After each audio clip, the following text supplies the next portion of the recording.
Ես ողջունում եմ գործարար ալիքին միացած մեր ռադիոլսողներին եւ դիտողներին։ Դուք միացել եք 106 եւ 5 հաճախականությանը։ Ես Գայա Սոյանն եմ, եթերում խաղի կանոններ հաղորդաշարն է, որը մենք իրականացնում ենք մրցակցության եւ սպառողների շահերի պաշտպանության հանձնաժողովի հետ։ Մեր այսօրվա հյուրը Սաթիկ Ղիմոյան, մրցակցության եւ սպառողների շահերի պաշտպանության հանձնաժողովի իրավաբանական վարչության պետ։ Բարև ձեզ։ Բարև ձեզ։ Այսօր կխոսենք պետական մարմինների հակամրցակցային վարքից։ Երբ մենք խոսում ենք տնտեսական մրցակցային իրավախախտումների մասին, հիմնականում կարծում ենք, թե այդ իրավախախտումներն իրականացնում են տնտեսվարող սուբյեկտները, բիզնեսի ներկայացուցիչները, բայց երբեմն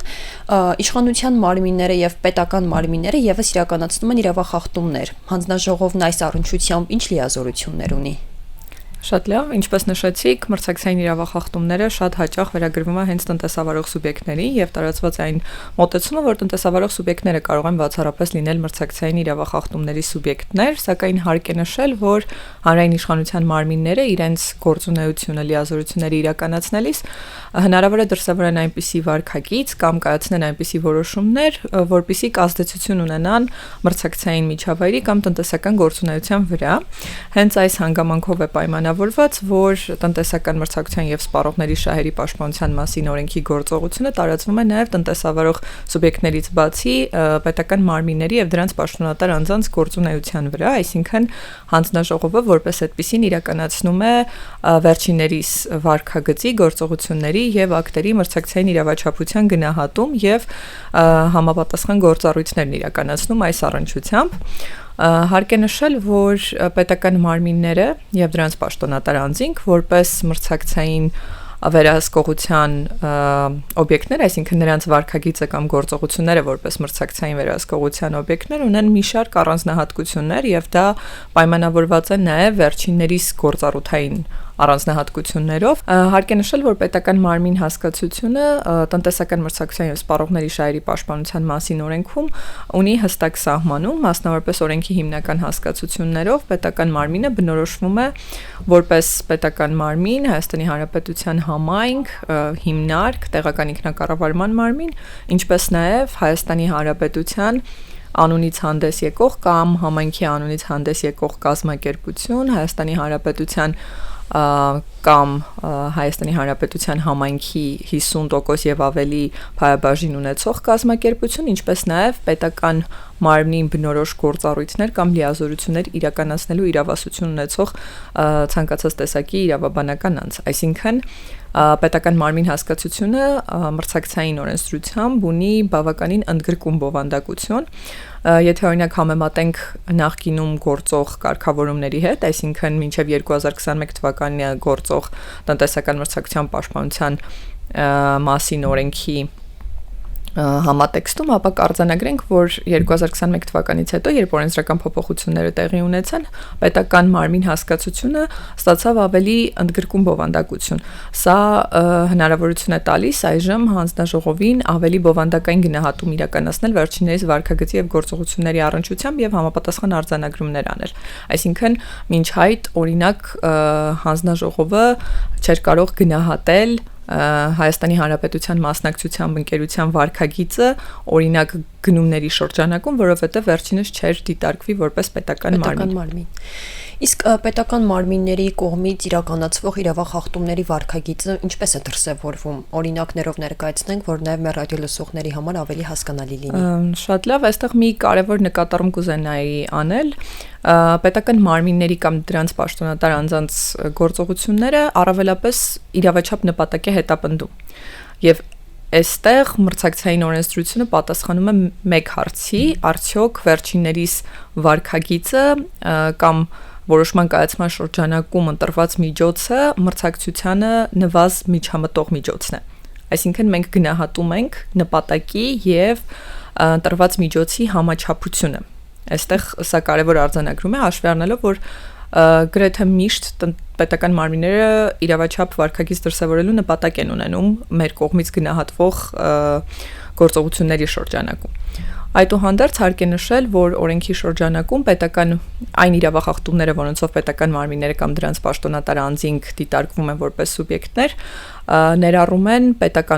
արգելված պետական օժանդակությունը,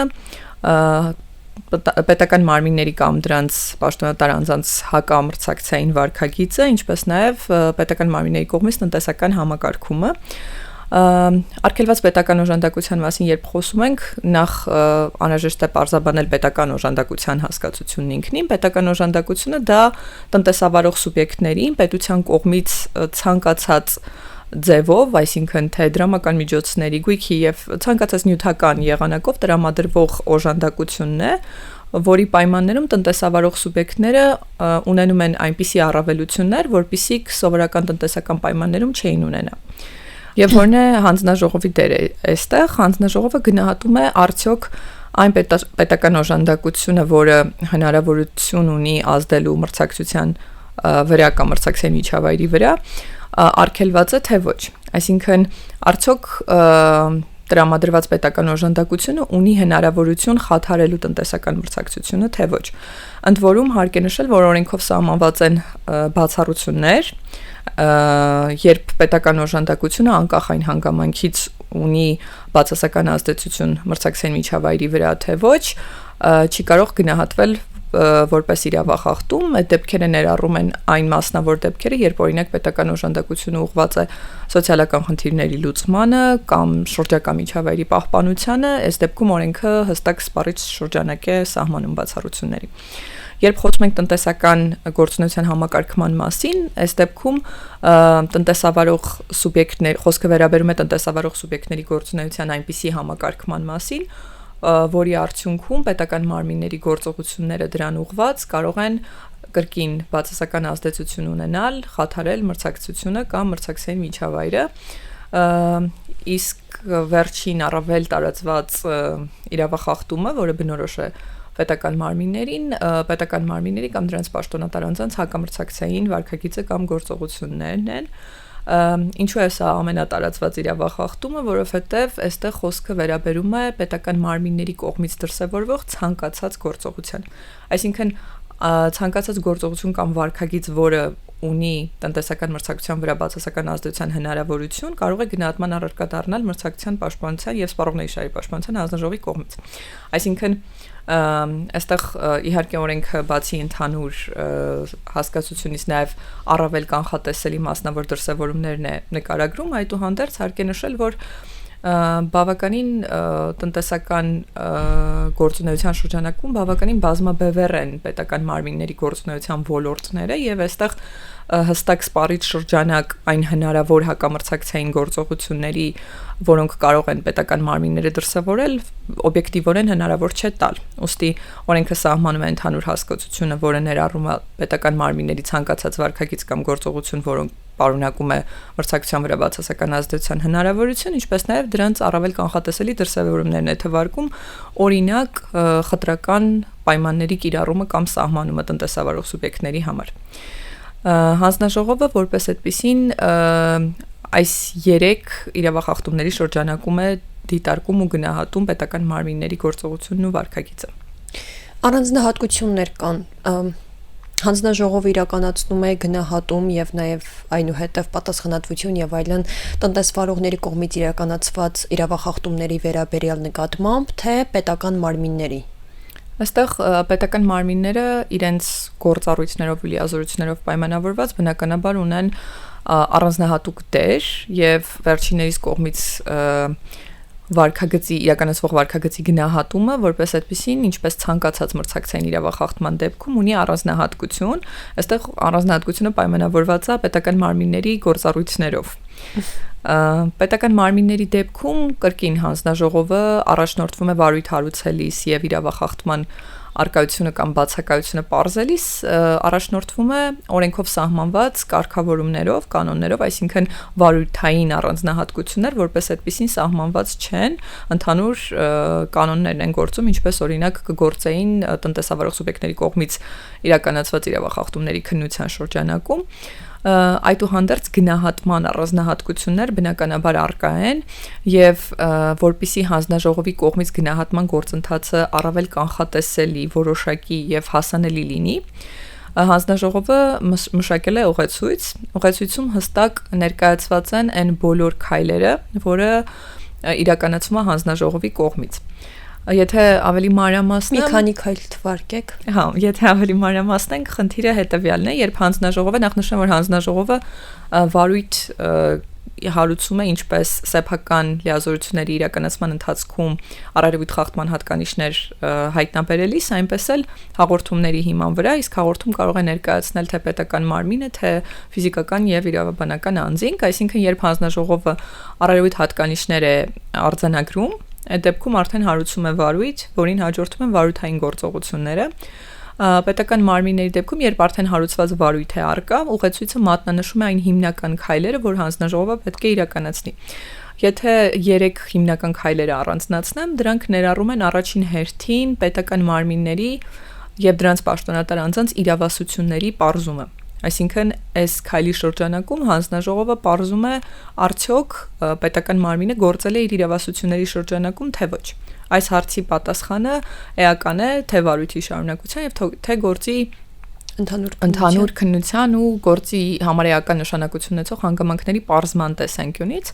սրան հաջորդում է մեկ այլ գործի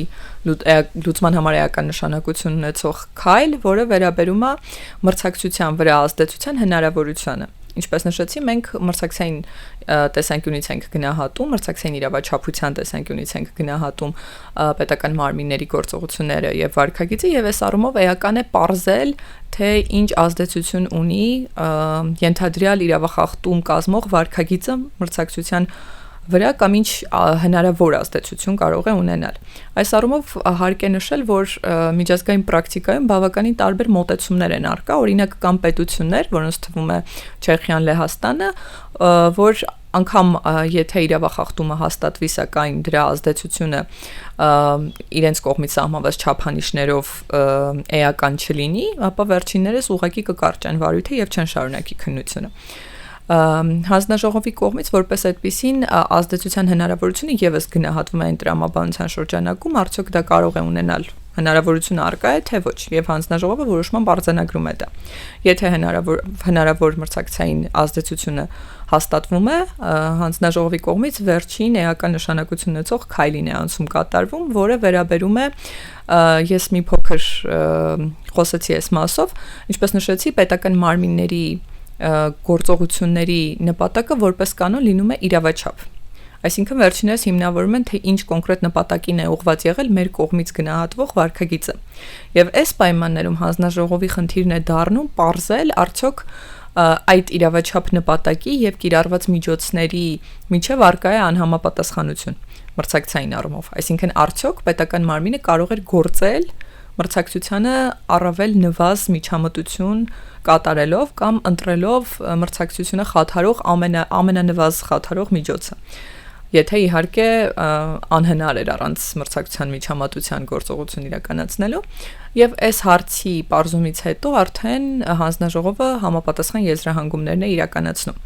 Իհարկե ուղեցույցը առավել մանրամասն է սահմանում այս բոլոր քայլերը եւ յուրաքանչյուր քայլի շրջանակում հանձնաժողովի կողմից քննարկվող հարցերը ու դրանց տրամադրվող պատասխանները, ուստի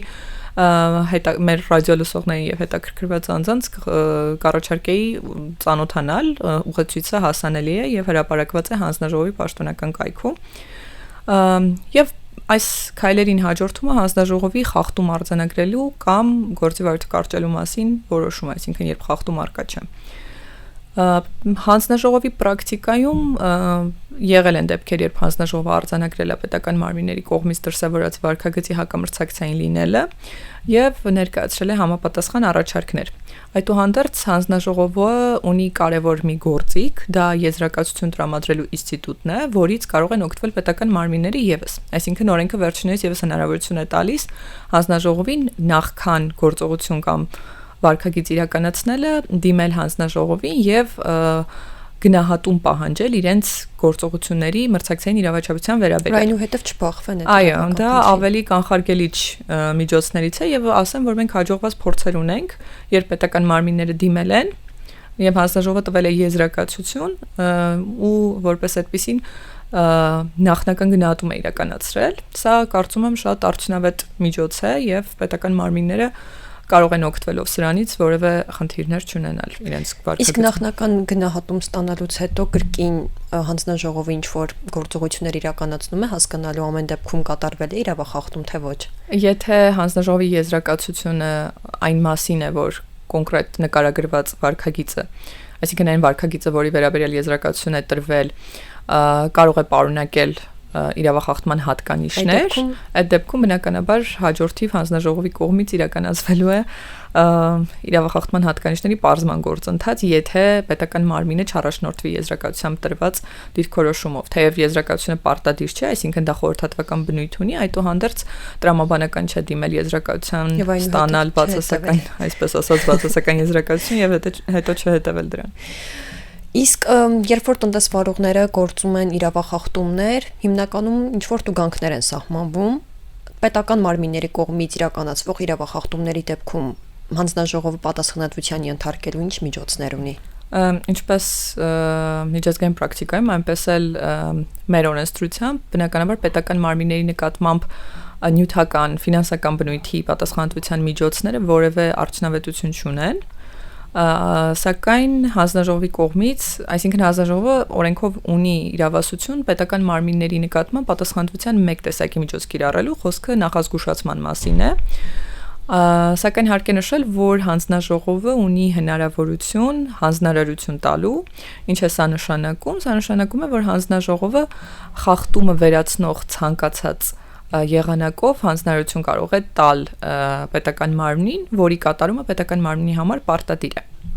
Այսինքն հանձնարարությունը վերաբերում է խախտման վերացմանը եւ խախտման վերացման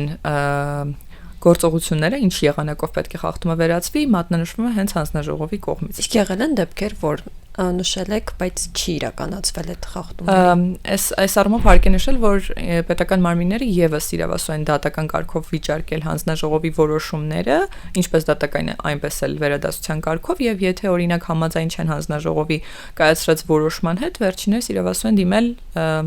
դատական մարմիններին կամ վերադասության կարգով բողոքարկել։ Մենք ունեցել ենք գործեր, որի շրջանակում պետական մարմինները համապատասխանեցրել են իրենց վարքագիծը մրցակցային իրավաչափությանը եւ մրցակցային օրենսդրության պահանջներին, ունեցել ենք դեպքեր, որ պետական մարմինները համաձայն չեն եղել որոշումների հետ եւ բողոքարկել են համապատասխան ընթացակարգերով։ Շատ լավ, շնորհակալություն։ Հիշեցնեմ ռադիոլսողներին, որ դուք լսում եք 106 եւ 5 հաճախականությամբ Խաղի կանոններ հաղորդաշարը, ես Գայա Ասոյանն եմ, կհանդիպենք։